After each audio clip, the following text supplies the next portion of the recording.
Podrá decir que por algún tiempo uno de los obstáculos más importantes para que la gente acepte este mensaje es que algunos que dicen haberlo aceptado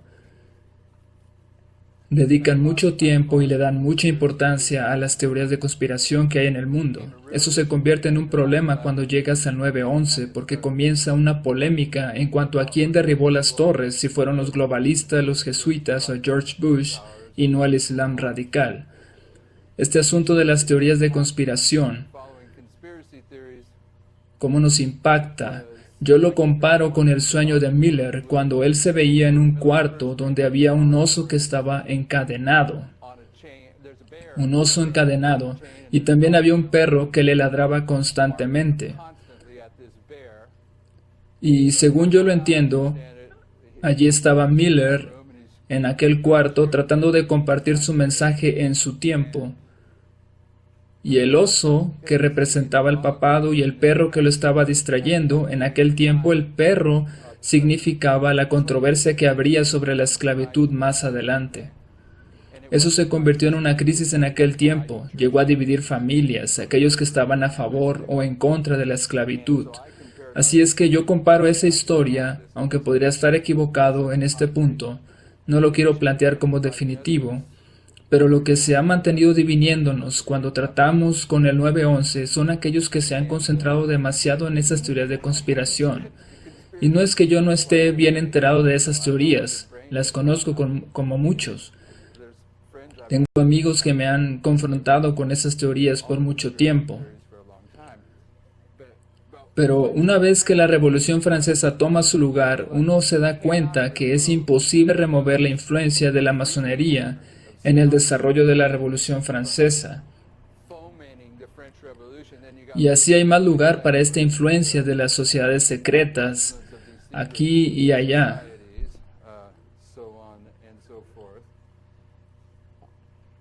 Pero a pesar de esas teorías, yo tengo una opinión personal, que no vale nada, pero tengo la creencia personal de que desde 1920, no importa qué presidente sea elegido, todos vienen de la misma cantera. Se ve una manipulación entre dos partidos tratando de controlar el rumbo a donde quieren llevarnos los globalistas.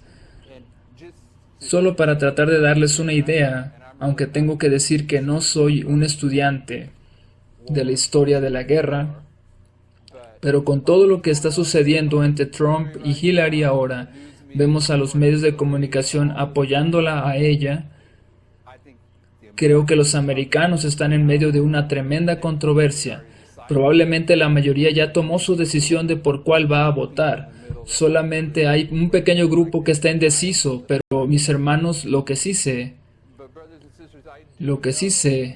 y me hace mucho sentido, además de que es algo que da miedo, es que durante las 48 horas pasadas, el presidente de Rusia llamó a todas las familias de los embajadores que tienen en el mundo a que regresen a Rusia. Y es que cuando una nación decide hacer eso, significa que se está preparando para grandes problemas. Y al mismo tiempo Rusia está fabricando armas nucleares cerca de la frontera polaca. También la semana pasada, Mikhail Gorbachev ha estado diciendo, aunque los medios no le han dado mucha publicidad, que él cree que las tensiones que ha habido entre los Estados Unidos y Rusia están a punto de explotar. Realmente no sé todo lo que pueda significar eso, pero al ver en las noticias todas estas tonterías de Hillary y Trump, cuesta trabajo concentrarse en la medianoche, en el tema de la medianoche. Sin embargo, parece que podemos ver problemas en el horizonte. La última vez nos quedamos en Daniel 11.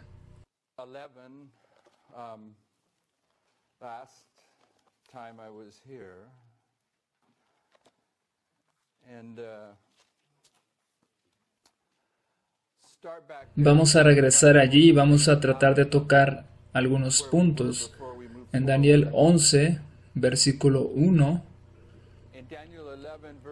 dice: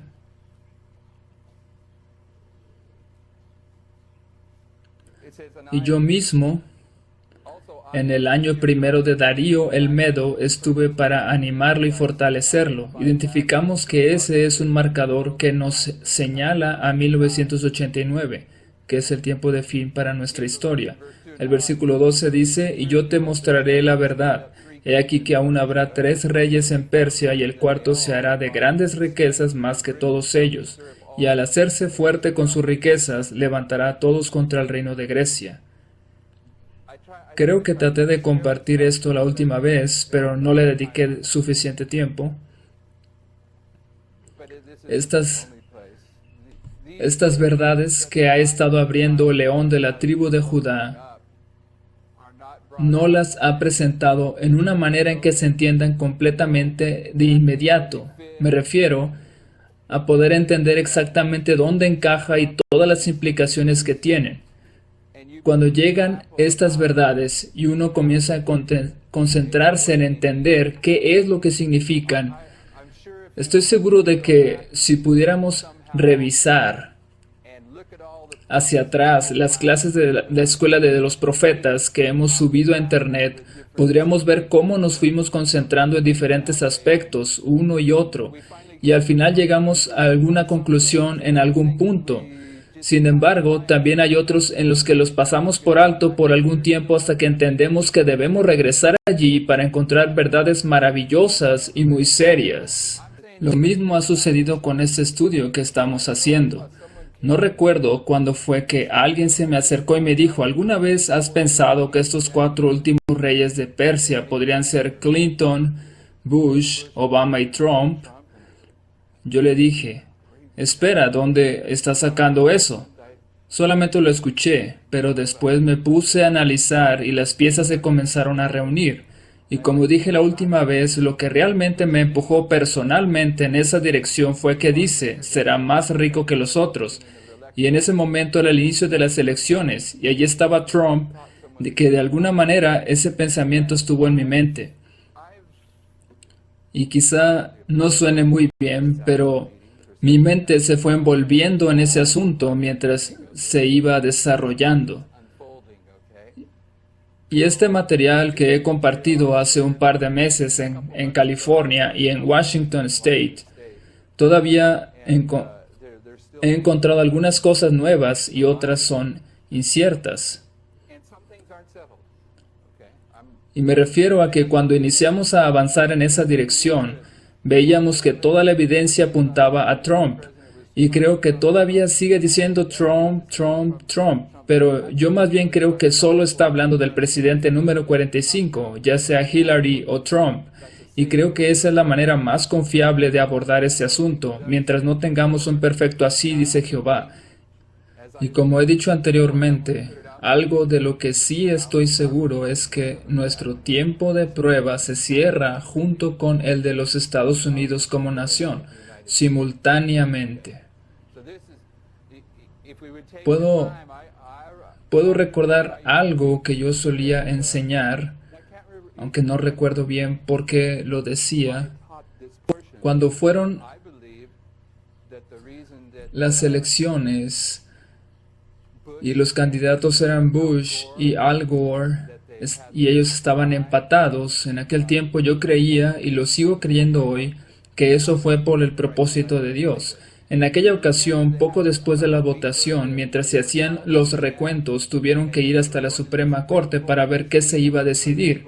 Y aquella semana en que se deliberaba el asunto, los habitantes de los Estados Unidos fueron bombardeados por 7 días con una serie de lecciones profundas sobre la Constitución de los Estados Unidos. Y yo creía que eso estaba sucediendo porque el Señor nunca trae un juicio sobre el pueblo hasta que le deja bien en claro por qué está siendo juzgado. La Constitución fue provista para que este país pudiera ser glorioso, pero lo que sucedió durante esa elección nos dijo que esa misma Constitución estaba a punto de ser trastornada. y Dios iba a considerar a los ciudadanos de esta nación como responsables por haber hecho a un lado la Constitución. Pero antes de eso, el Señor les permitió que vieran los detalles importantes que fortalecen la Constitución, y por eso durante 7 días los ciudadanos fueron bombardeados mediante los medios de comunicación sobre la historia, los principios y las leyes de la Constitución. Quizá algunos no lo recuerdan, pero fue algo que sucedió. La Constitución es un tema de la profecía bíblica. Y aquella elección del año 2000 fue una alerta roja que se encendió antes del 9/11, donde se cambió el derecho inglés por el derecho romano, y eso significó un ataque a la Constitución, de alguna manera. Entonces, el Señor ha estado tratando con los adventistas del séptimo día, pero también con la nación de los Estados Unidos. Por lo tanto, creo que es válido hacer esta comparación. Así como los judíos escogieron entre Jesús y Barrabás, así también en estas elecciones, aunque no estoy diciendo que Hillary o Trump sería Jesús y el otro Barrabás, más bien que los judíos participaron activamente haciendo una elección, de la misma manera en que aquí se hará una elección, y no es cualquier elección. Cada vez estoy más seguro de que esto va más allá de elegir solamente un presidente. Más bien el Señor le está permitiendo a la nación que participe en elegir su propio veneno. Se puede entender muy bien de la misma manera. Por eso es que no me inclino completamente a decir que Trump será el ganador, y creo que la mayoría de nosotros lo podemos ver así. También podemos decir que la Revolución Francesa se alimentó completamente de populismo. Y eso es lo que está promoviendo Donald Trump. Podemos pensar también en las elecciones que hubo hace poco en Inglaterra.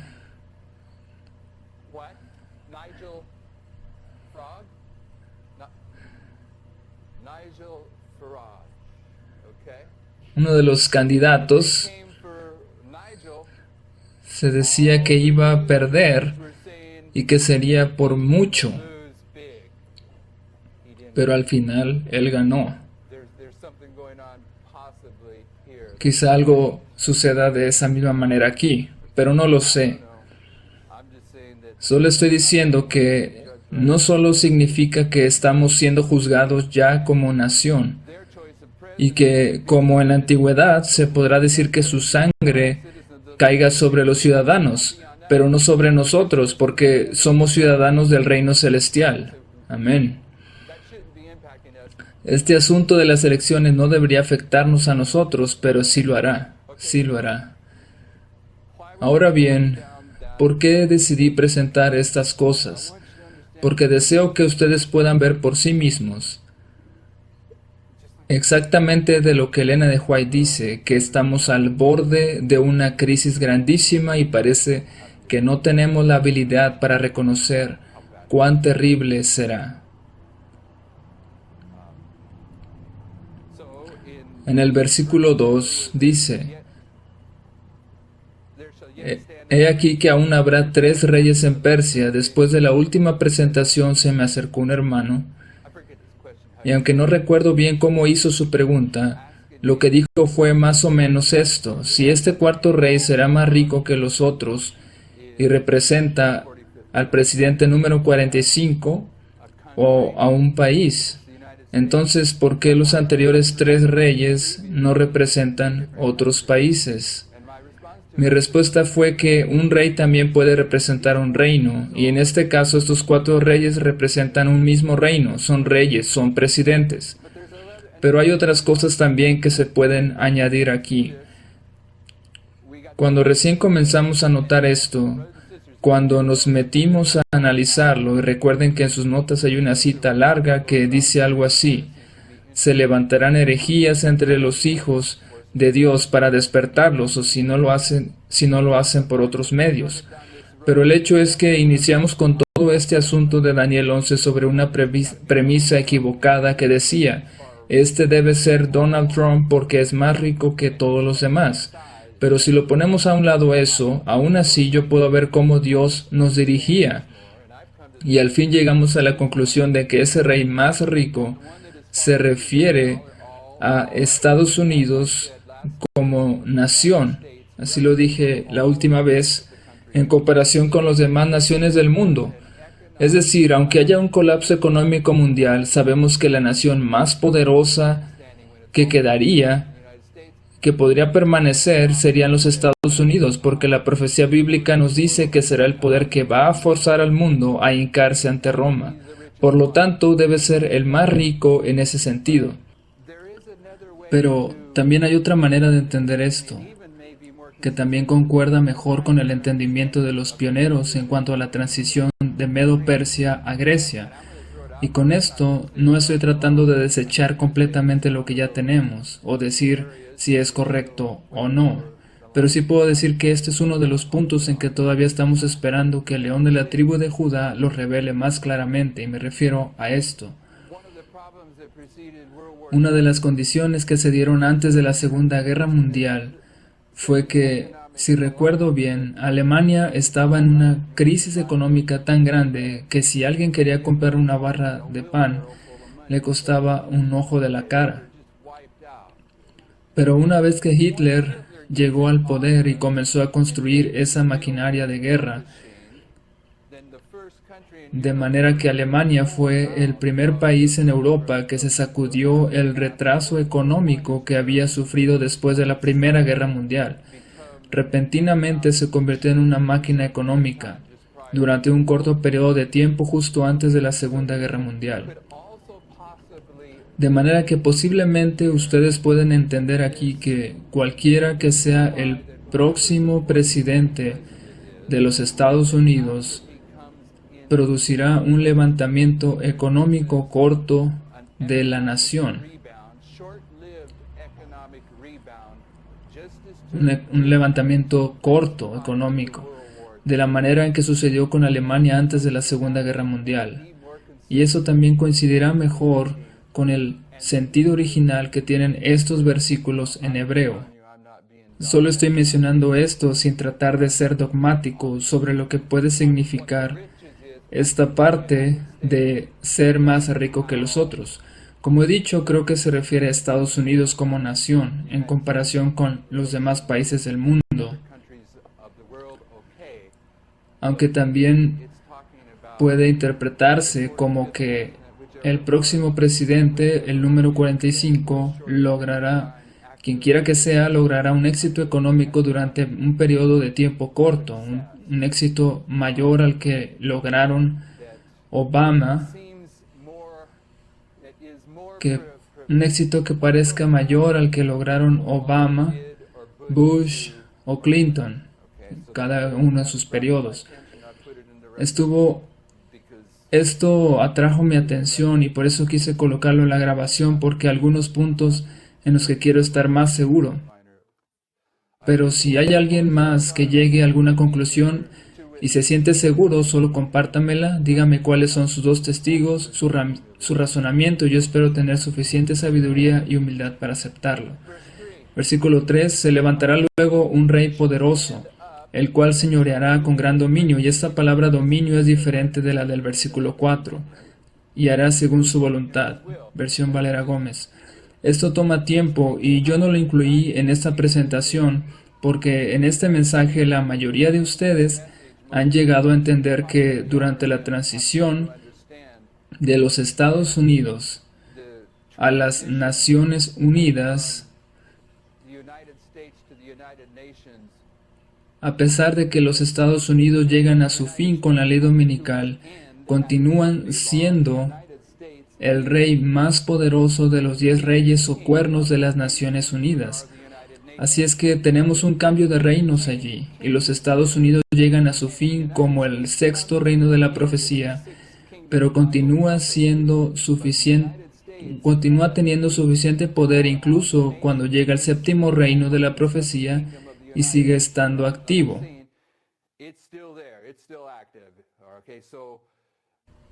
Cuando iniciamos a enseñar Daniel 11, 40 al 45, pudimos ver una diferencia muy clara entre el versículo 41 y el 42, entre la tierra gloriosa y Egipto, y luego llegamos a entender que la transición hacia el séptimo reino realmente inicia a la medianoche, porque es allí donde se manifiestan estos reinos paralelos, del clamor de medianoche a la ley dominical. Allí están esos dos reinos. El sexto está decayendo y el séptimo se está levantando. Y también se puede argumentar que, en realidad, esto inicia desde la medianoche. Definitivamente, esa transición hacia Egipto, hacia el séptimo reino, comienza en el clamor de medianoche. Y quizá no todos de los que están aquí lo han entendido, pero creo que la mayoría sí. Si alguien ha escuchado de eso, por favor diga amén.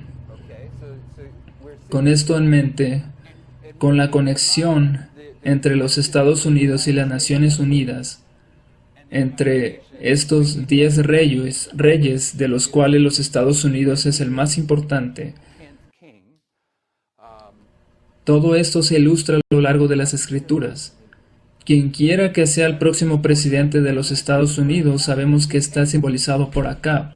Acab fue rey sobre 10 naciones o tribus. Así es que tenemos estas líneas de profecía que toman el número 10 y a menudo señalan a uno como el líder de ellos. Y sabemos que el único poder que es el líder al fin del mundo en la profecía es los Estados Unidos. Así es que en el lenguaje de Daniel 11 tenemos 10 diferentes naves que representan el poder económico de las Naciones Unidas, pero hay un barco principal, una nave principal. Los Estados Unidos es la nave de Tarsis. Entonces, al ver esta transición que sucede entre el clamor de medianoche y la ley dominical, y aquí, según el entendimiento correcto de los pioneros sobre la transición de Medo-Persia a Grecia, y estamos diciendo que es una transición definitiva de un reino a otro, del sexto al séptimo reino. Pero también estamos diciendo que el líder de ese sexto reino también se convierte en el líder del séptimo, y eso es algo muy evidente. Cuando analizamos las Naciones Unidas, podemos ver que dependen de los Estados Unidos económica y militarmente más que de ninguna otra nación. Entonces, en el versículo 3 estamos diciendo, lo digo a título personal, porque soy el único que está aquí, estoy diciendo que ese rey valiente representa a los Estados Unidos, mientras que en su primer cumplimiento fue Alejandro el Grande. Versículo 3, se levantará luego un rey poderoso, el cual señoreará con gran dominio y hará su voluntad. Pero cuando se haya levantado, estamos diciendo que esto representa a los Estados Unidos. Él está tomando el liderazgo de las Naciones Unidas en esta historia. Pero cuando se haya levantado, su reino será quebrantado. Esto lo hemos enseñado por años, que cuando los Estados Unidos sean quebrantados, entonces su lugar lo ocupará el séptimo reino. Los Estados Unidos era su reino. Él fue el rey de los Estados Unidos, pero cuando se levanta para ser el rey de las Naciones Unidas, al mismo tiempo los Estados Unidos son quebrantados. Y la razón la dije apenas hace unos minutos. Esta transición inicia con el clamor de medianoche y uno de los testigos más poderosos de esto son esos reinos paralelos, por lo que tenemos un testigo interno y otro externo.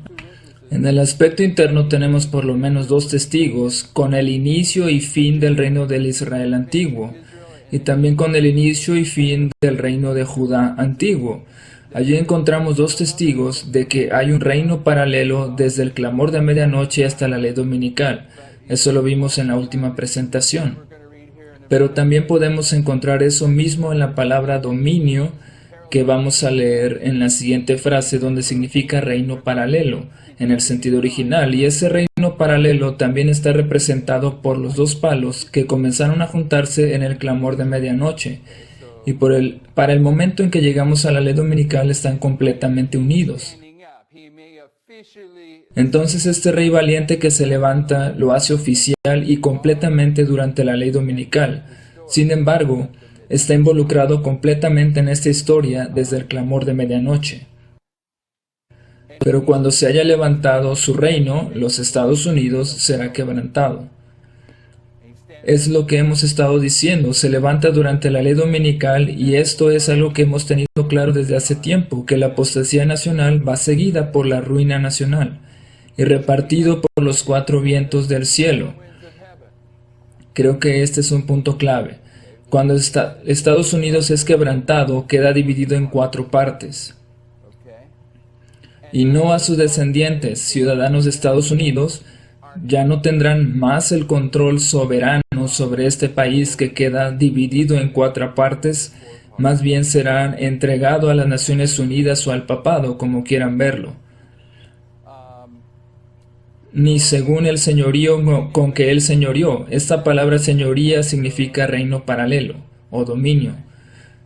Señorío o dominio, porque su reino será arrancado y será para otros fuera de ellos. Así es que este reino de los Estados Unidos, el sexto de la profecía bíblica, será arrancado y entregado al papado, arrancado para convertirse en parte de las Naciones Unidas.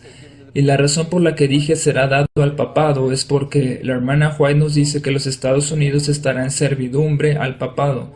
Y en el original esa palabra servidumbre es una palabra europea antigua que indica que algunos, para poder utilizar las tierras que pedían prestadas a sus señores, cuando pedían las tierras prestadas, para poder utilizarlas, tenían que desnudarse y ponerse sobre sus rodillas con sus manos arriba de su cabeza, y entonces el amo tomaba las manos de aquel siervo y con esa figura la hermana Juan nos recuerda que Estados Unidos y el papado estrecharán sus manos. Entonces cuando Estados Unidos se somete al papado, estará doblando sus rodillas delante del papado. De esa manera su reino será arrancado y será para otros fuera de ellos. En esa historia, las bases que ya hemos colocado son correctas, aunque debemos reconocer que todavía hay algunos detalles importantes que no hemos entendido de este pasaje hasta ahora. Lo que estoy tratando de decir es que al comienzo del levantamiento de este rey poderoso sucede en el clamor de medianoche, porque allí es cuando inician los reinos paralelos, y también es allí cuando los Estados Unidos será golpeado con 4 juicios terribles, de manera que el reino quede dividido en 4 partes. Para ver un segundo testigo, vamos a Ezequiel 14. Ezequiel 14.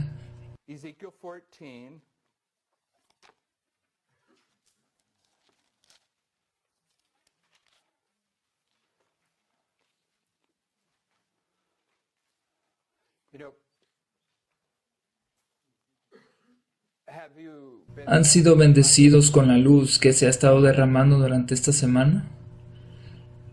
Los últimos congresos que hemos tenido aquí, hemos tenido información muy profunda, en mi opinión, que ha salido a la superficie y también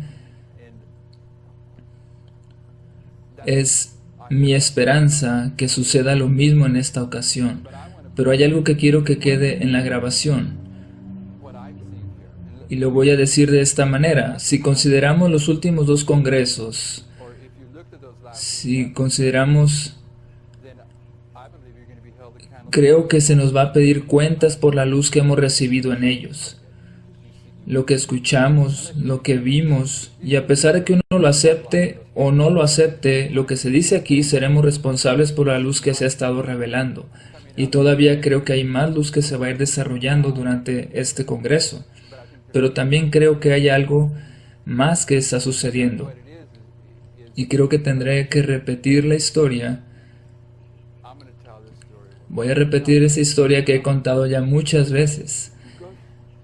Si ustedes van al puerto de San Diego, hay un lugar donde ustedes pueden andar caminando y estar mirando todos los barcos. A propósito, ¿cuántos han escuchado ya esta historia? Aunque son muchos, no es suficiente para que yo no la cuente esta vez. Las fuentes que hay un muelle donde caminas entre aquellos barcos antiguos, algunos barcos de guerra y otros de madera. Es un museo que está allí. Mi esposa y yo hemos visitado ese lugar. Y hay una pantalla donde puedes mirar cómo fue construido el estadio de béisbol de San Diego. Cuando fue construido, se colocó una cámara sobre la cima de un monte cercano y todos los días se tomaba una foto de la obra mientras iba avanzando. Y eso tomó varios años, así que cuando prendes esa máquina puedes ver esa secuencia de fotos que pasa rápidamente. Así es que puedes ver cómo el terreno estaba siendo preparado, también cómo le hicieron los agujeros para el cimiento, puedes ver cómo se levantan las paredes, etcétera. De manera que en unos pocos segundos puedes ver una obra de construcción que duró años. Así que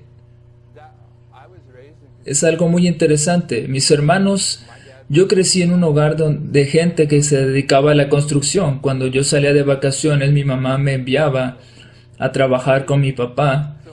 Así es que he estado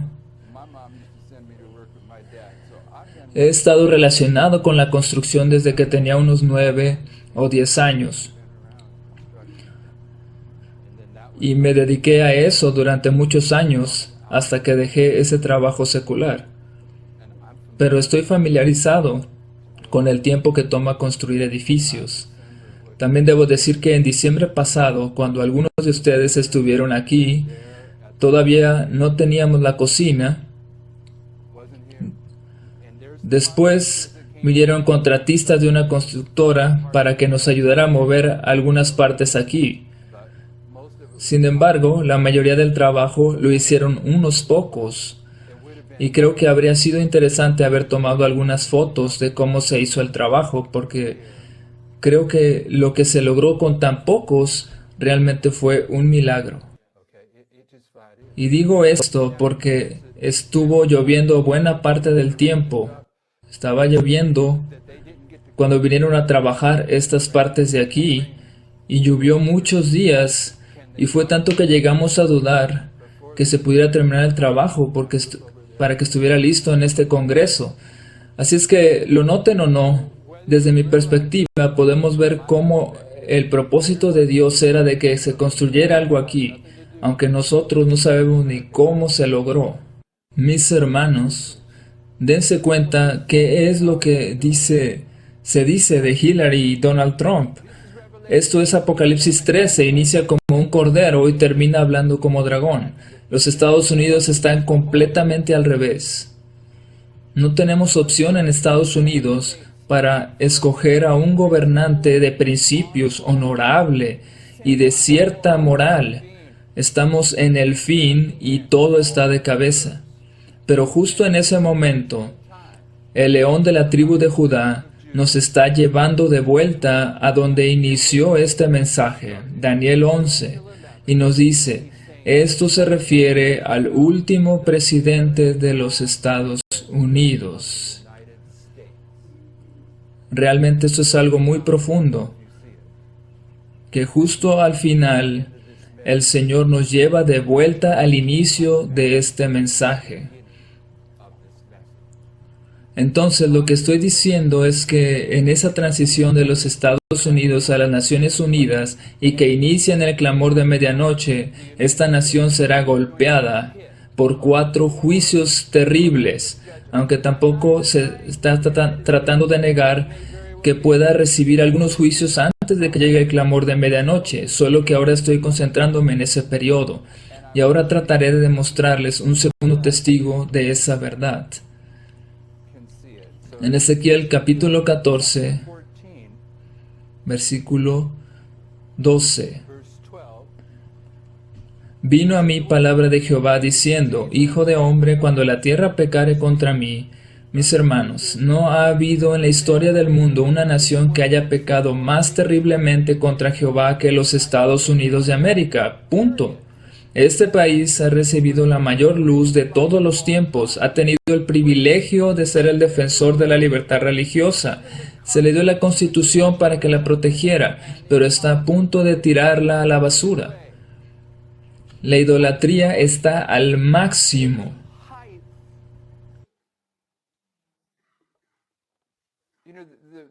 Sabes, nuestros hermanos de Jamaica han encontrado un terreno en venta. Y por cierto, si alguien quiere ayudarles a reunir dinero para comprarla, puede hacerlo.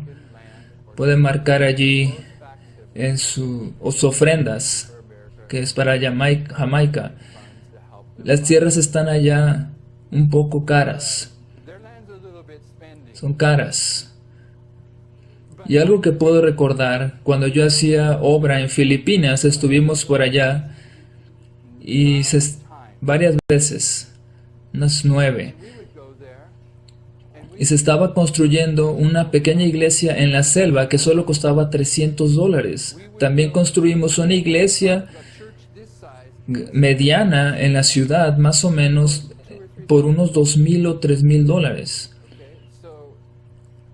Entonces, cuando pensamos en aquellos lugares en el mundo donde una pequeña cantidad de dinero puede hacer una obra tan maravillosa, y después ves que en los Estados Unidos se le pagan como unos $15 millones al año a una persona para que lance pelotas de béisbol, eso es idolatría. $2 millones a una persona para que se meta a un ring de box por media hora, también eso es idolatría.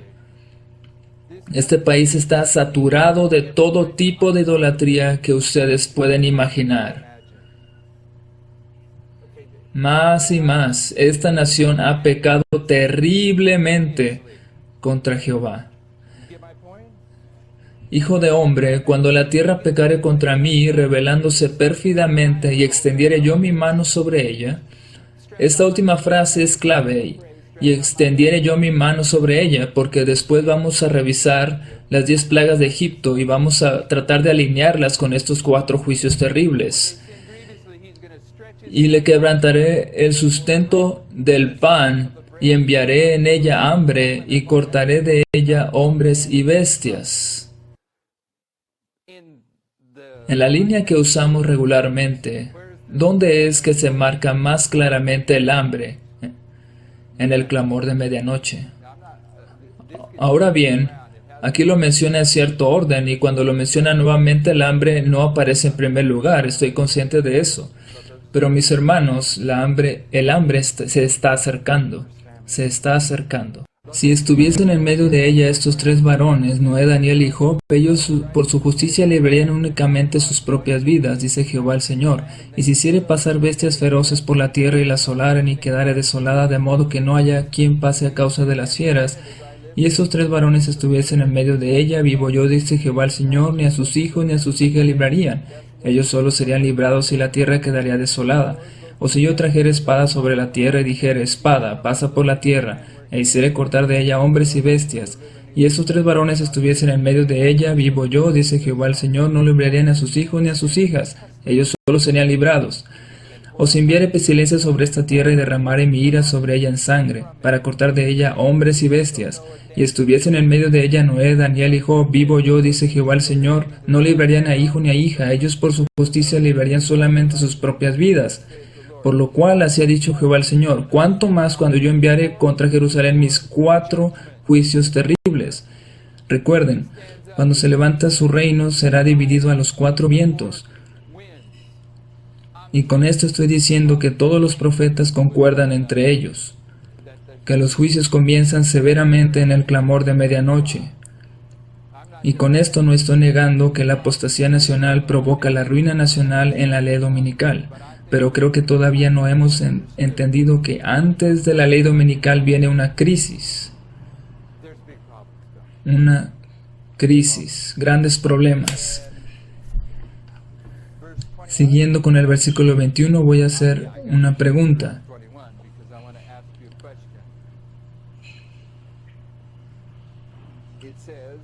Por lo cual así ha dicho Jehová el Señor. Cuánto más cuando yo enviare contra Jerusalén mis 4 juicios terribles, espada, hambre, fieras y pestilencia, para cortar de ella hombres y bestias. ¿Dónde está Jerusalén? ¿Quién o a qué representa Jerusalén? La iglesia adventista del 7º día, ¿cierto? Es la iglesia de Dios al fin del mundo. Pero ¿dónde se estableció la iglesia al fin del mundo? En Judá, los Estados Unidos, la tierra gloriosa. Aquí nos está diciendo que va a enviar sus 4 juicios terribles sobre la tierra gloriosa, donde está Jerusalén. Versículo 22. Sin embargo, he aquí quedará en ella un remanente. Muy bien, aquí se habla de un remanente que será dejado en medio de esta crisis, y quiero que vean qué es lo que le sucede a ese remanente, porque es justamente lo que hemos entendido en cuanto al tema de los sacerdotes, los levitas, que son levantados como un estandarte. Y cuando esto sucede, se convierten en una prueba para los demás. ¿Y qué tipo de prueba es? Es una prueba visual, visible. Dice: por lo cual así ha dicho Jehová el Señor, cuánto más cuando yo enviare contra Jerusalén mis 4 juicios terribles. Versículo 22. Sin embargo, he aquí quedará en ella un remanente, hijos e hijas. Y a propósito, hay muchas ideas sin sentido dentro del adventismo, como aquella que dice, hay una idea que dice que los 144,000 serán solo hombres. No corresponde con la narrativa profética. Hijos e hijas que serán llevados fuera. He aquí que ellos vendrán a vosotros, y como dice, veréis sus caminos y sus hechos, y seréis consolados. ¿Qué le recuerda esa palabra consolados? Al Consolador, el Espíritu Santo. Entonces, cuando vean ese estandarte que se levanta, esa será la oportunidad para los levitas, porque estarán viendo cómo se levantan los sacerdotes, y también para los netineos, o sea, los obreros de la hora 11ª, que podrán ver los primeros frutos, y será su oportunidad para venir y recibir el Espíritu Santo, y así serán consolados. Sin embargo, he aquí quedará en ella un remanente, hijos e hijas que serán llevados fuera.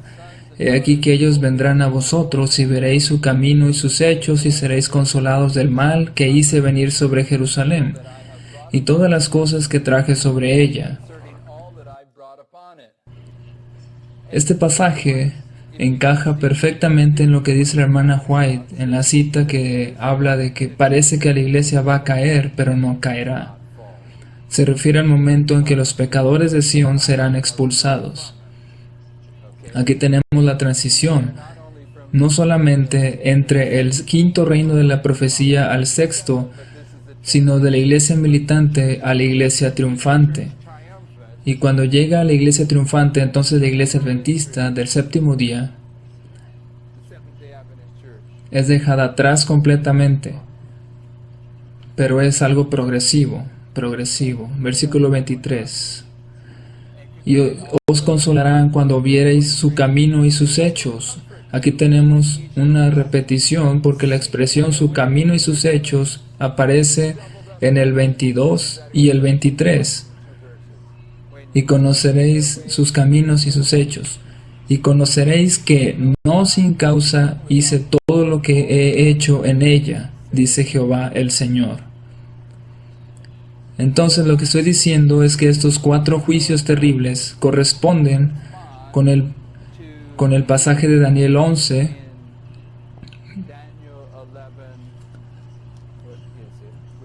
es el versículo 4, 11:4,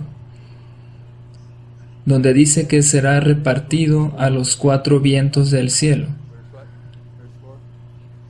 Muy bien. Voy a tratar de darles otro testigo de esta cuestión. Y lo voy a dibujar aquí. Aquí tenemos las 10 plagas de Egipto. Y sabemos que es fácil ver una distinción entre las primeras 3 plagas y las últimas 7. ¿Cuál es esa distinción? Las primeras 3 cayeron sobre los israelitas y los egipcios, y las últimas 7 no cayeron sobre el pueblo de Dios. Y esto por sí mismo es una lección para el tiempo del fin. Voy a colocar aquí el número 10, la plaga número 10. ¿Cuál fue esa plaga? Es la Pascua, cuando murieron los primogénitos. ¿Qué tipificaba la Pascua en el tiempo de Cristo? La cruz. ¿Qué tipifica en nuestro tiempo? La ley dominical. Como les he dicho, y como lo entiendo, es que un símbolo puede tener más de un significado, y también las 10 plagas se pueden considerar de varias formas.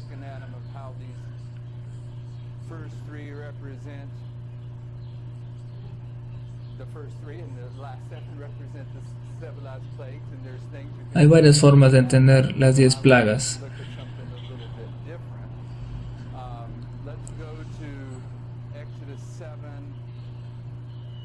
Vamos a Éxodo 7. En un momento les indico qué versículo. Pero el punto es que quiero señalar aquí, mis hermanos, es que la 10ª plaga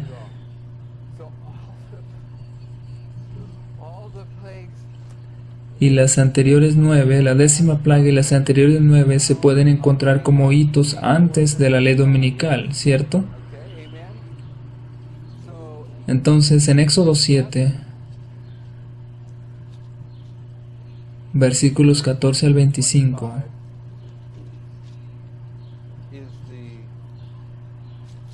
tenemos la primera plaga.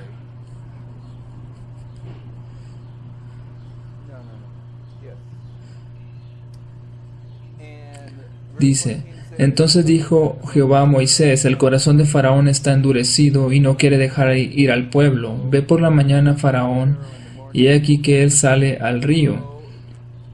Y tú ponte a la ribera delante de él, y toma en tu mano la vara que se volvió culebra, y dile: Jehová, el Dios de los hebreos, me ha enviado a ti, diciendo: deja ir a mi pueblo para que me sirva en el desierto. Y he aquí que hasta ahora no has querido oír. Así ha dicho Jehová: en esto conocerás que yo soy Jehová. He aquí, yo golpearé con la vara que tengo en mi mano el agua que está en el río, y se convertirá en sangre. Y los peces que hay en el río morirán, y hederá el río, y los egipcios tendrán asco de beber el agua del río. Y Jehová dijo a Moisés: di a Aarón: toma tu vara y extiende tu mano sobre las aguas de Egipto, sobre sus ríos, sobre sus arroyos y sobre sus estanques, y sobre todos sus depósitos de agua, para que se conviertan en sangre, y haya sangre por toda la región de Egipto, así en los vasos de madera como en los de piedra. ¿Cuánto tiempo duró esto?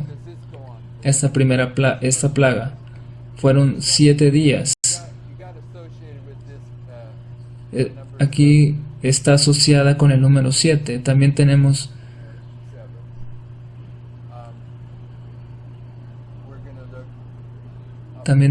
estos 3 aquí. Desafortunadamente ya estoy fuera de tiempo. Después, capítulo 8, versículo 1 al 15, tenemos las plagas de las ranas.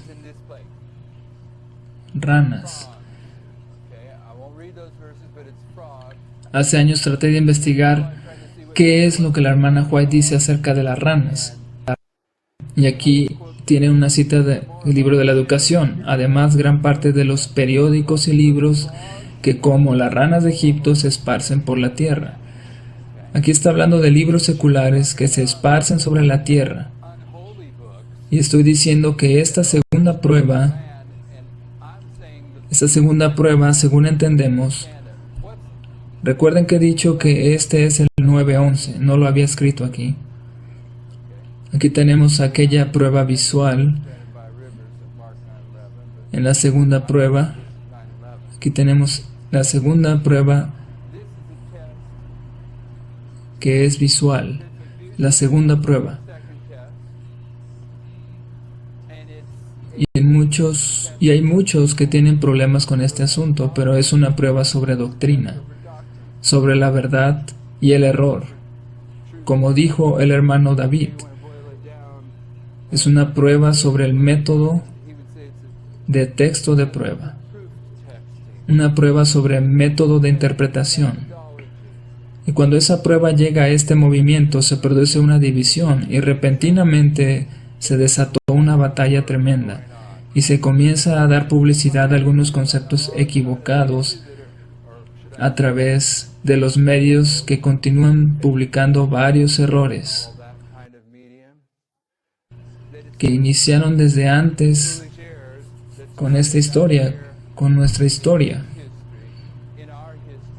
Quizá algunos son nuevos en este mensaje y se estarán preguntando ¿de qué estoy hablando? Lo que estoy diciendo aquí es que tenemos 3 pasos y el segundo es una prueba visual y tiene que ver con argumentos verdaderos y falsos.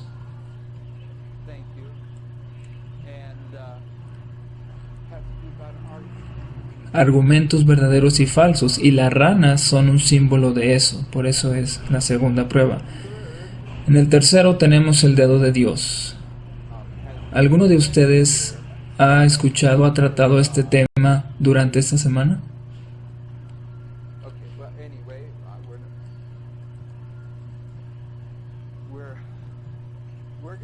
Vamos a marcar esto como la medianoche. El dedo de Dios, coloco aquí el dedo de Dios, pero sin poner una explicación.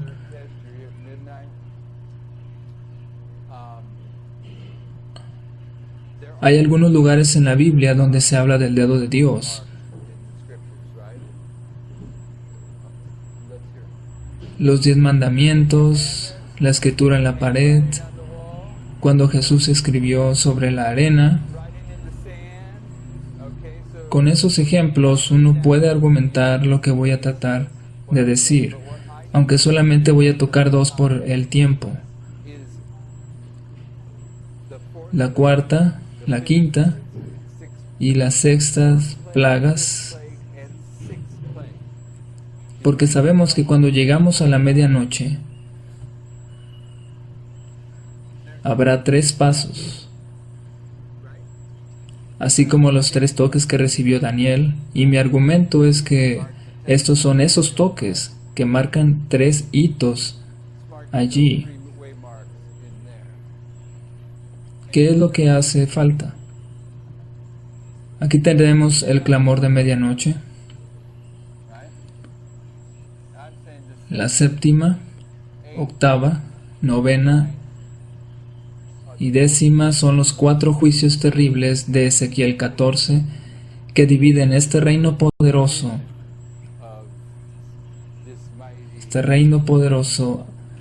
hacia los 4 vientos del cielo. Ahora vamos a brincar a Números 7. Lo que estoy diciendo es que estos son los 4 juicios de Ezequiel 14, 12, Ezequiel 14, 12 al 23. Y aquí está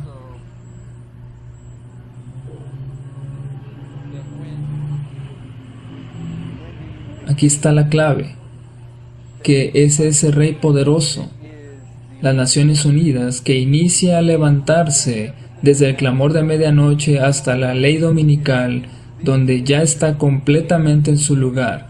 En esta historia, su reino, los Estados Unidos, porque él era el presidente de esa nación y queda dividida a los 4 vientos. ¿Creen que sea correcto identificar los 4 vientos como juicios? Claro que sí. Son esos juicios que han sido retenidos. Tenemos aquí el mismo concepto, el mismo número y su misma ubicación profética si es que entendemos que la Pascua está alineada con la ley dominical. Vamos a Éxodo 9:13. Este es uno de los puntos que estamos...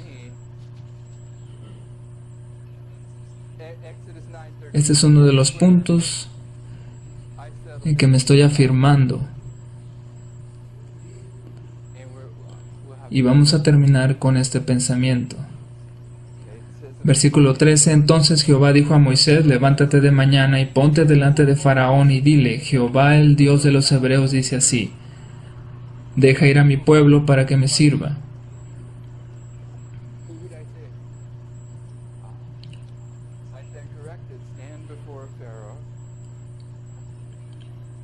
Deja ir a mi pueblo para que me sirva, porque yo enviaré esta vez todas mis plagas. ¿Por qué dice de esa manera? Todas sus plagas. ¿Acaso no había enviado ya algunas plagas? ¿O será que las repetirá otras, toda vez otras? Dice: yo enviaré esta vez todas mis plagas a tu corazón, sobre tus siervos y sobre tu pueblo, para que entiendas que no hay otro como yo en la tierra, porque ahora yo extenderé mi mano. ¿Recuerdan Ezequiel? Cuando la tierra pecare contra mí, rebelándose pérfidamente, y extendiere yo mi mano sobre ella. Aquí en Éxodo dice lo mismo, y dice que enviará cuántas plagas sobre ella. Todas, aunque en realidad son 4, porque en ese punto ya habían pasado 6. ¿Pueden verlo? Entonces, si estamos partiendo de esta línea, que es nuestro punto de referencia para el cumplimiento de toda visión, entonces estas 4 plagas también son estos 4 juicios, y así tenemos 2 testigos que nos están anunciando qué es lo que sucederá cuando este reino sea arrancado hacia los 4 vientos. ¿Pueden ver la lógica? ¿Entienden qué es lo que significa? Eso significa que los Estados Unidos será golpeado muy fuertemente antes de la ley dominical. Creo que eso podría corresponder, me refiero a lo que sucederá en los Estados Unidos con la gran crisis que golpeará a la gente antes de que llegue la ley dominical. Puede corresponder con la cita que Elena de White dice algo así: la gente de Estados Unidos va a forzar a sus legisladores a pasar una ley dominical para recuperar la prosperidad temporal. Entonces, antes de la ley dominical, la prosperidad temporal de los Estados Unidos será barrida, y esto está de acuerdo con ese principio. La prosperidad temporal es barrida antes de la ley dominical, y luego ¿qué sucede? La apostasía nacional, que es seguida por la ruina nacional. Todavía la cosa se pone peor. Pero hermanos y hermanas, ya nos estamos acercando aquí. La medianoche, y esto es otro, no estará muy lejos. Entonces, ¿qué significa eso para ustedes? Quiero decirles algo de lo que significa para mí.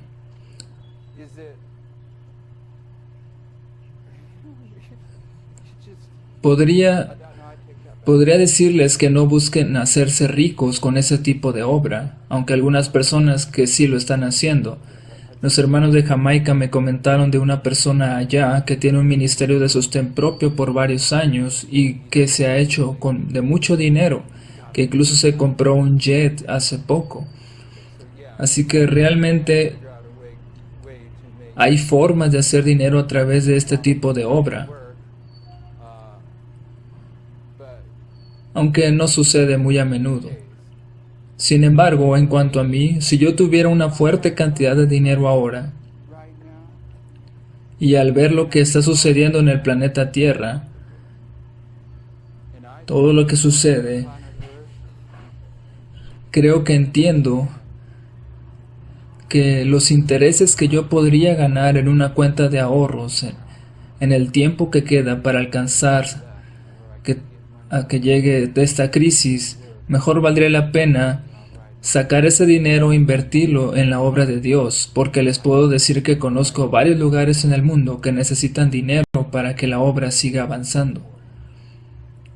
Estamos justo allí, y durante algún tiempo hemos estado en esa controversia sobre si deberíamos ir a hacer evangelismo público o no. Y a eso le contestamos que no, pero deberíamos advertir primero a la iglesia adventista del séptimo día, porque ellos serán juzgados primero. Muchas veces se piensa más en ir allá afuera y hacer evangelismo, cuando en realidad al hacer eso estamos dejando a nuestros hermanos y hermanas de la iglesia morir sin saber que su tiempo de prueba está a punto de terminar. Pero creemos que mostrar el amor es cuando vamos allá afuera. Eso no es amor. Estamos en tiempo extra. En el libro de Oseas,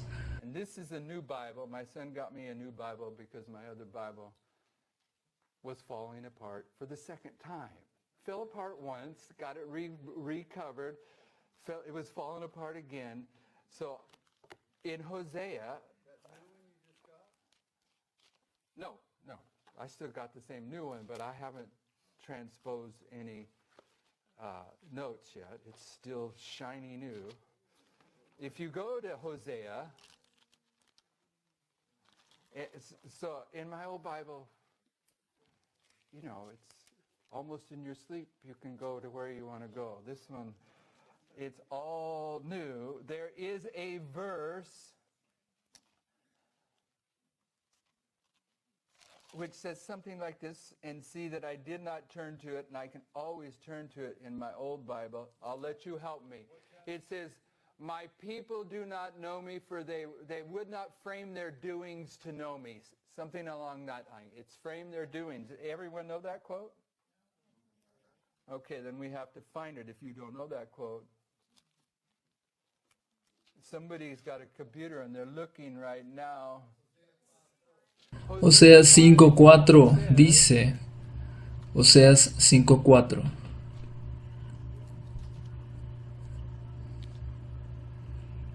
No piensan en convertirse a su Dios, porque espíritu de fornicación está en medio de ellos y no conocen a Jehová.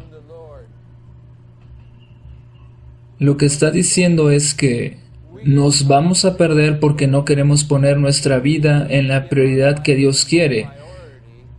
Porque como dice, no pensamos convertirnos a Dios porque nuestras prioridades no están bien ordenadas. Y mis hermanos, si ustedes están siguiendo este mensaje y pueden ver cómo se está extendiendo como el fuego en el rastrojo, ya es tiempo de que salgamos de las ciudades, porque esa será la única oportunidad para que sus hijos sean salvos. También es tiempo de que cada uno entienda este mensaje a través de un estudio diligente propio de la oración y el sacrificio, y es tiempo de que pongamos todo lo que tenemos en la obra del Señor. De manera que todos aquellos hermanos alrededor del mundo que no pueden avanzar con este mensaje porque les faltan recursos, puedan llegar a tenerlos. Y la razón de todo esto es la siguiente. No podemos esperar hasta que llegue la ley dominical, porque la crisis llega antes. Va a golpear mucho antes. El Señor va a extender su mano. Va a castigar a la nación que ha pecado más grandemente que cualquier otra nación en la historia del mundo. Más grandemente que cualquier otra nación. Y estoy aquí para decirles que si continúan con este estudio, aunque creo que tengo que ir un poco más rápido para lograrlo, estamos diciendo que sucederá esto en el tiempo en que esté en el poder el presidente número 45 de los Estados Unidos. Ya se me terminó el tiempo.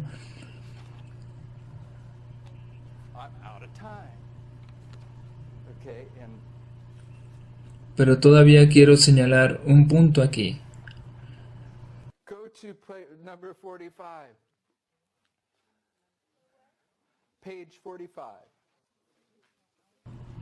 Daniel 12:12 dice, bienaventurado el que espere y llegue a 1335 días.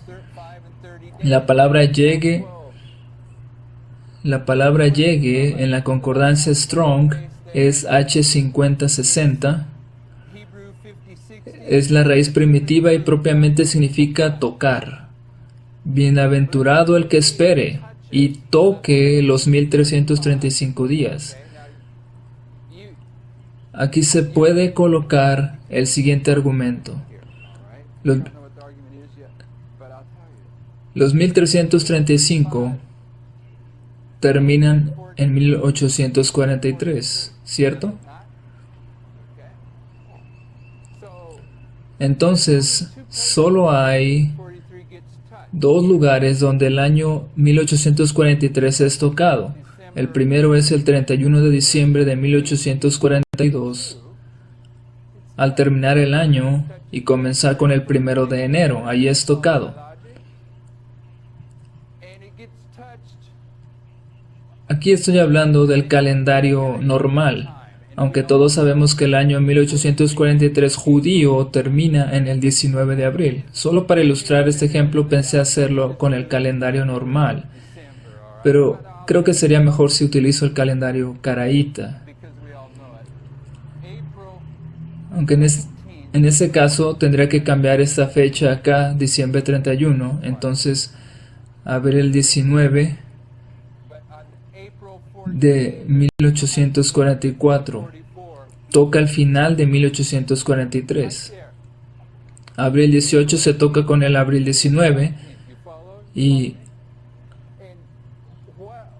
a quién se le promete la bendición? A aquellos que esperen. ¿Qué estaban esperando? Estaban durante el tiempo de tardanza y allí se promete una bendición. Así que, mis hermanos, estos diagramas son sagrados. Esa es la razón por la que han sido tan atacados, porque son sagrados, tan sagrados como los 10 mandamientos. Fueron inspirados y son de origen divino. Pero ¿cuál parte de ellos señala un asunto que no es inspirado? ¿El 164 a.C.? No, yo creo que esto está aquí por inspiración también, porque habla de la caída de Antíoco Epífanes. Mi pregunta es un poco capciosa, porque esta fecha del 164 no está tomada de la palabra de Dios, pero cuando fue colocada aquí en realidad tenía el propósito de mostrarnos que también en el inicio del adventismo, en la época milerita, había una discusión sobre quién era el rey del norte, para mostrarnos que al final del adventismo también habrá la misma discusión. Muchos de los que entienden incorrectamente al rey del norte se están engañando grandemente, y eso también es una evidencia más de que estamos al fin del tiempo. Porque hay hermanos que algún tiempo estuvieron con este mensaje y ahora están predicando que el rey del norte es Turquía y están entrando en grandes tinieblas, y al mismo tiempo nos están acusando de que nosotros no tenemos el amor por la verdad, pero si continúan así van a caer. No puedo decir qué parte de aquí no es inspirada, pero voy a señalar aquí el número 45. Este número es el resultado de esta resta de 1335 menos 1290, y como he dicho, yo creo que también es sagrado y divino. Lo que estoy tratando aquí es que aquí es donde entra ese número 45 y se convierte en un símbolo de esta historia del tiempo de tardanza, que va desde el 19 de abril hasta el 22 de octubre de 1844. Y ese periodo es una ilustración del tiempo en que el pueblo de Dios es sellado. Por lo tanto, el número 45 se convierte en un símbolo de los 144,000. Así es que estoy aquí para argumentar que el sellamiento de los 144,000 inicia en el periodo del presidente número 45 de los Estados Unidos. Y estamos a unos días de que se decida quién será el próximo presidente.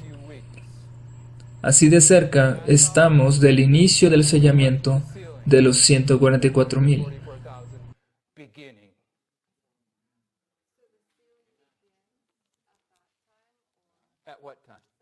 Estoy diciendo que es en el periodo del presidente número 45 de los Estados Unidos.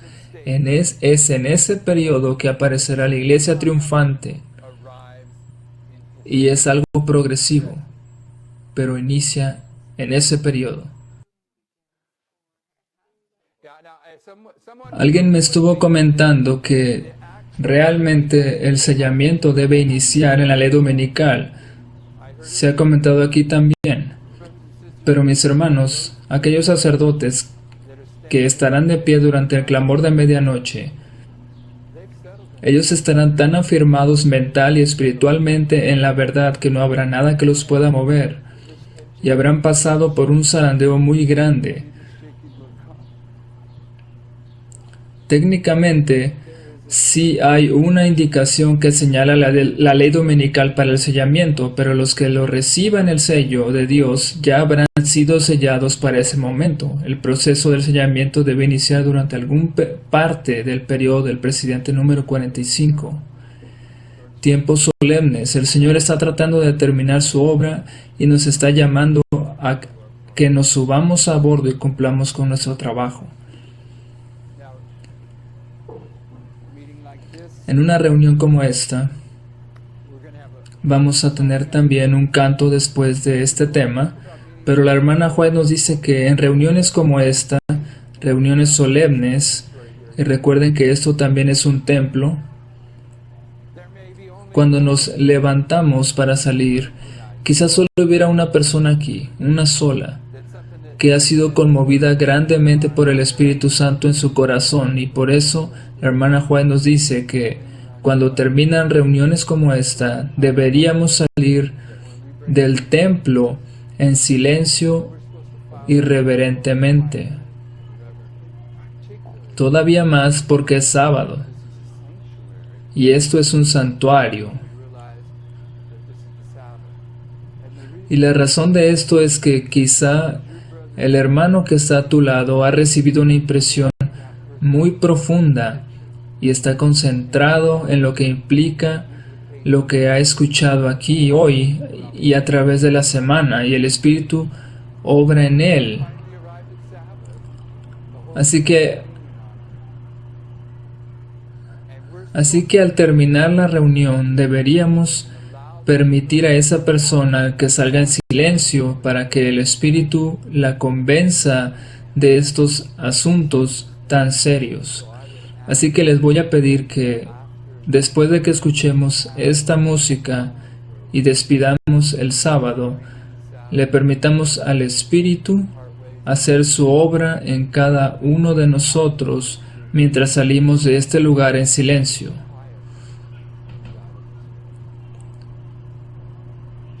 Oremos.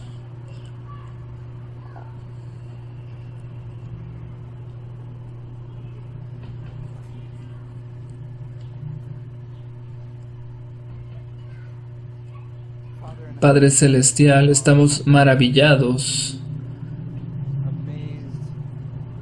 de cómo nos has permitido participar en esta gran obra que estás por terminar. Ninguno merece ese privilegio, ninguno entiende por qué lo has llamado, pero creemos que tu Hijo Jesucristo es capaz de terminar la obra que inició, y creemos que nos ha llamado a este lugar porque tiene la mejor intención para nosotros y desea terminar su obra para que podamos estar entre los que recibirán el sello en esta historia y ser levantados como un estandarte. Pedimos nuevamente que la lluvia tardía sea derramada sobre nosotros, y al terminar esta noche deseamos que tu Santo Espíritu se mueva libremente entre nosotros y nos traiga la convicción de lo cercano que está tu regreso y de la preparación que necesitamos para la tremenda crisis que viene, y la responsabilidad tan grande que has puesto sobre un grupo tan pequeño de hermanos de ser quienes han de dar el mensaje para que esta obra pueda llegar a todo el mundo.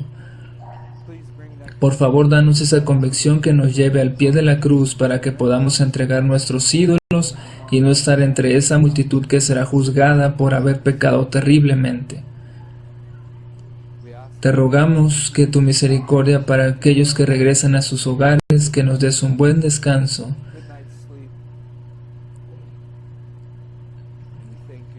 Y te agradecemos por todas estas cosas en el nombre de Cristo Jesús. Amén.